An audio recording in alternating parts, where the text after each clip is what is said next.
हाय foodies.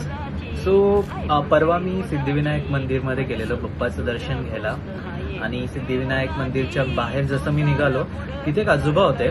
सोडा shop छोटंसं त्यांची एक गाडी होती एकदम समोर कॉन्व्हेंट गर्ल्स स्कूलच्या समोर.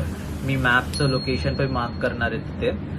तर मग ते माझी मैत्रीण तिने मेन्शन केलं की हे गेले 15 वर्षापासून सोडा विकतात. ती त्या स्कूलमध्ये होती कॉन्व्हेंट गर्ल्स स्कूलमध्ये आणि ती बोलते की मी लहानपणापासून या आजोबांना बघत आली आहे. ते गेले 15 वर्षापासून सोडा विकतात आणि फारच असं काय नाही आहे. बरेच सोडा नॉर्मल सोडा आहेत, लाईक जलजिरा सोडा आहे, परत अजून काला खट्टा आहे, पण गेले 15 वर्षापासून ते सोडा विकतात. आणि मी विचार केला की व्हिडिओ बनवूया. आणि मी सध्या तरी डायटिंगवरती आहे म्हणून मी त्यांना आधी विचारलं की शुगर ह्याच्यात आहे की नाही.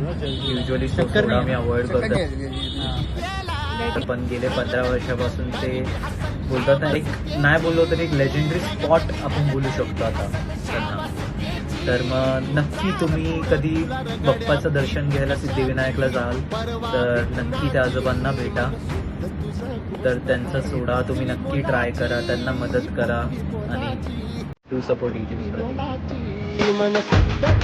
गोष्ट आहे